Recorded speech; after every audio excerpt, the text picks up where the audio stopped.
Assalamualaikum warahmatullahi wabarakatuh, sahabat R-Movie. Melanjutkan dari episode sebelumnya, masih diliputi amarah, Karasi berkata, "Minggir kau, Osman Bey.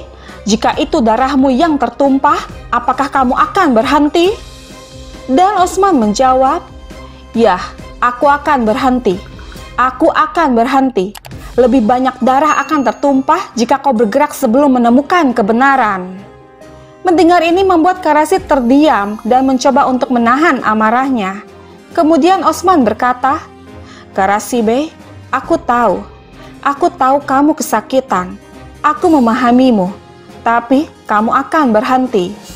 Namun Karasi mengatakan, "Kau mengambil orang yang aku cintai seperti anakku sendiri."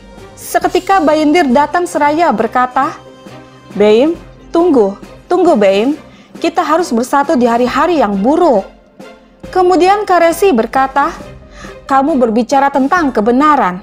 Kebenaran? Baiklah, aku akan berhenti sampai aku menemukan tentang kebenaran. Aku akan berhenti. Alpen, tangkap keponakan Osman Bey." Seketika Osman mengatakan, "Karasi Bey, kau membuat kesalahan."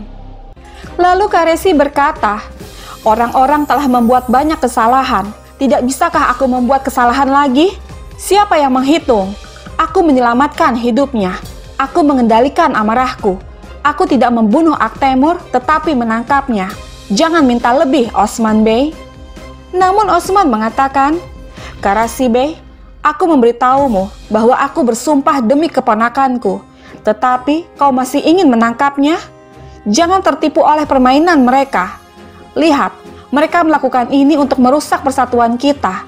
Jangan biarkan mereka membodohimu." Dan Karasi mengatakan, "Persatuan kita mungkin hancur. Kita bisa memperbaikinya. Tapi menantuku, akankah menantuku kembali, Osman Bey? Jangan menghalangi jalanku." Menghadapi situasi itu, di luar ruangan, Konur berkata, "Tidak ada yang akan menyerang sebelum kita menerima perintah di dalam, Alpen." Dan Besungur mengatakan, "Jika mereka tidak menyerang, kami tidak akan menyerang, Konur." Lalu salah satu pria Karasit berkata, "Kalian menarik pedang kalian di tempat di mana kalian adalah tamu." Dan Aikut mengatakan, "Kami akan memilikinya di tangan kami sampai situasinya diketahui. Setelah diketahui, kami juga bisa menjatuhkannya." Kembali ke dalam ruangan, dengan berat hati, Osman membiarkan mereka menangkap Aktemur dan memasukkannya ke dalam penjara. Menyaksikan itu, Bayindir berkata di dalam hatinya, "Ketika kamu adalah keponakan Osman, takdir datang dan menemukanmu." Kemudian Karasi mengatakan, "Aku harap ini adalah permainan musuh seperti yang kau katakan, Osman Bey. Jika Aktemur benar-benar melakukan ini, tidak akan ada kesepakatan atau persatuan. Ketahui itu. Tetapi jika aku mengetahui bahwa kau melakukan ini, maka tidak ada yang dapat bertahan di tanahku." Mendengar ini, Osman mengatakan, "Aku bukan orang yang ingin membunuh menantumu. Aku bukan orang yang akan bermain permainan di belakangmu. Sekarang, aku melihat rasa sakitmu. Aku tidak akan menganggap serius ancamanmu karena aku melihat rasa sakitmu. Tentu saja, tanah ini milikmu. Tetapi, biarkan aku memberitahumu bahwa tidak jelas kepala siapa yang akan jatuh di tanah ini." Lalu Karasi mengatakan, "Coba saja, Osman Bey, coba saja. Aku adalah orang yang bisa mempertaruhkan segalanya." Dan Osman mengatakan, "Orang yang mengetahui kebenaran tidak pernah takut mati. Lihat, aku bahkan tidak menghunus pedangku melawanmu. Karasi Bey, aku akan menghadapi penindas itu bersamamu. Kemudian kau akan melihat. Aku mengenalmu dari diriku sendiri. Aku mengenalmu dengan baik. Kamu akan melihat kebenaran. Kemudian kamu akan meminta pengampunanku." Tidak lama Ismihan datang seraya berkata, "Bellers, apa yang terjadi di sini? Lagi-lagi kamu mencoba melakukan sesuatu tanpa aku dan menutupi tempat itu dengan darah." Sahabat kita beralih sejenak ke kamp pengembara. Dengan segala kemampuannya, Kumar Abdal berusaha untuk memeriksa keadaan Orhan. Namun Orhan sama sekali tidak merasakan apapun pada tubuhnya. Dia berkata, Itu seperti batu. Tubuhku seperti batu, Kumail Abdal. Menyaksikan ini Malhun berkata, "Jangan takut, nak. Kau akan baik-baik saja." Lalu Orhan mengatakan, "Aku berdiri, Ibu. Lenganku juga baik. Tetapi sekarang aku tidak merasakan bagian tubuhku. Ibu, katakan sesuatu. Akankah aku bangun?" Dan Bala menjawab, "Tentu, Orhanku, kamu akan bangun. Jangan khawatir." Lalu Malhun mengatakan, "Kami di sini, Orhanku. Kamu istirahatlah sebentar." Kemudian dengan menjauh dari Orhan, Kumail Abdal mengatakan, "Racun itu tidak akan membunuh, tetapi dapat mengambil sesuatu." Mendengar ini Malhun bertanya, "Apa yang kau bicarakan, Kumail Abdal? Apakah Orhanku tidak akan bisa bangun lagi?" Lalu Bala berkata, "Tidak, Kumail Abdal.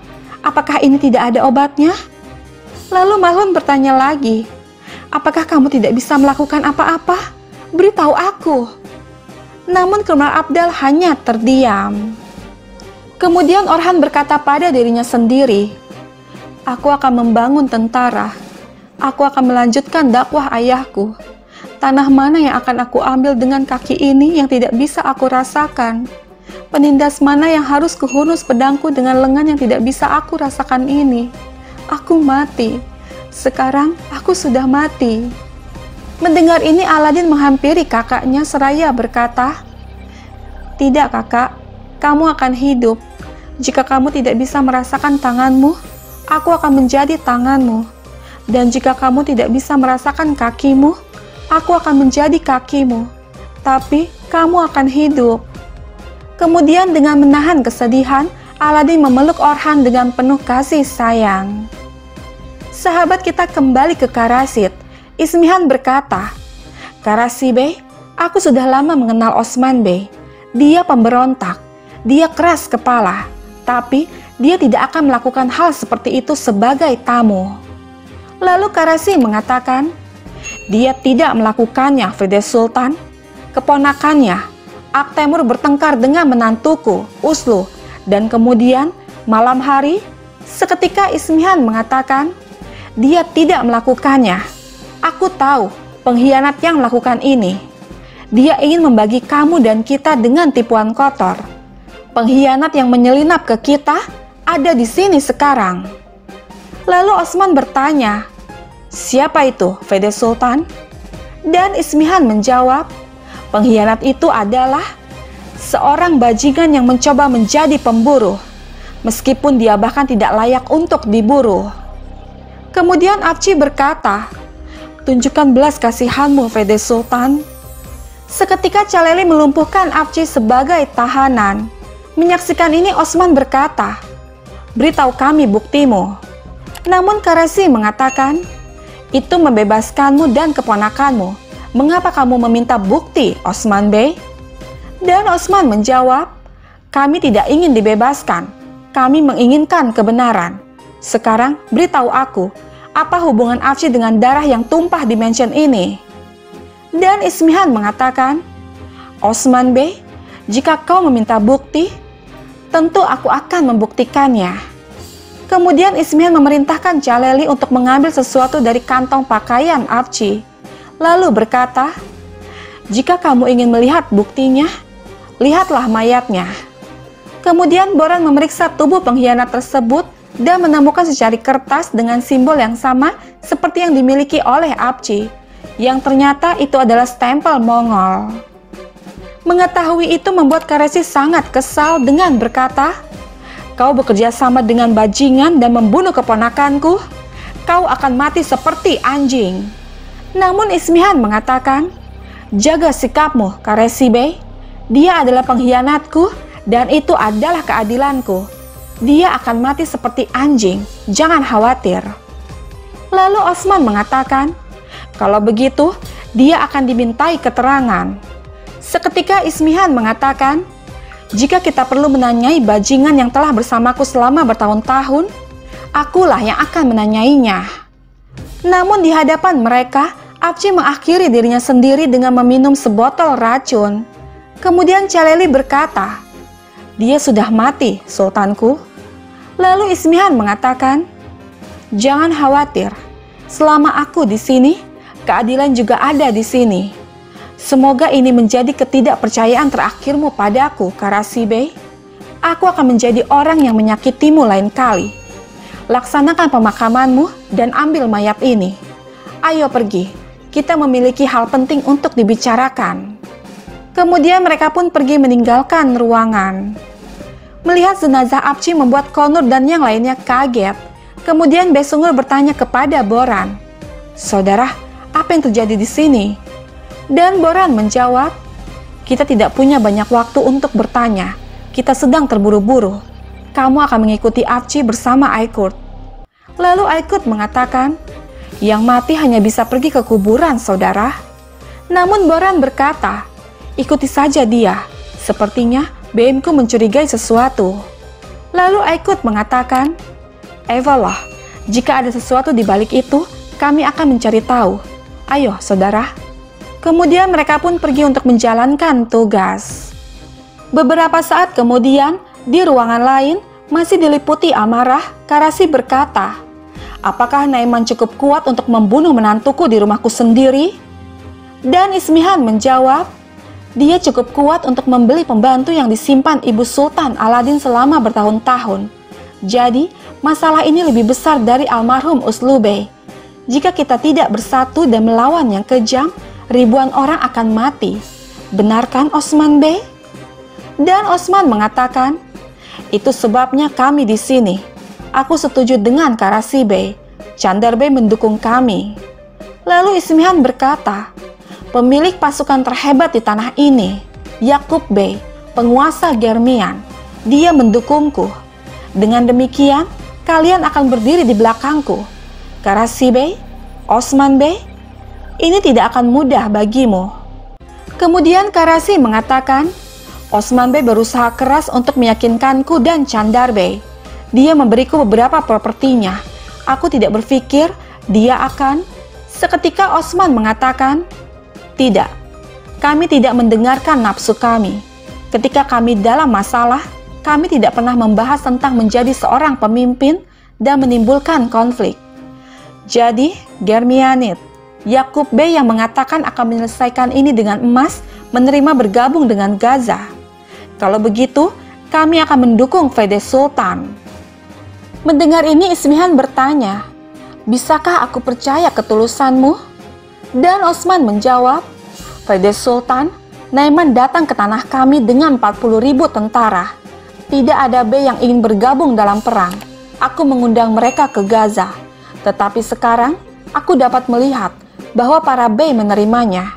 Jika kita ingin meraih kemenangan, tidak masalah siapa pemimpinnya."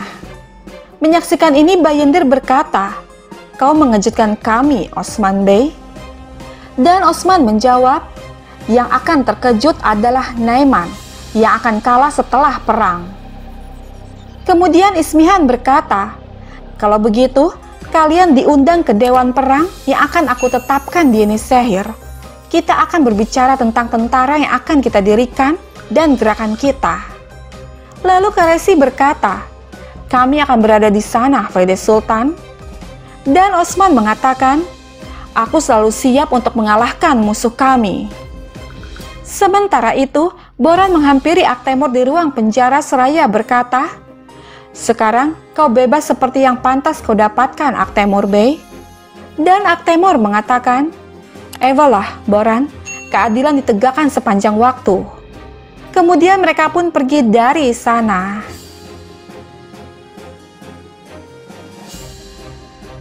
Sahabat, bergabunglah terus bersama kami untuk mengetahui kisah selanjutnya.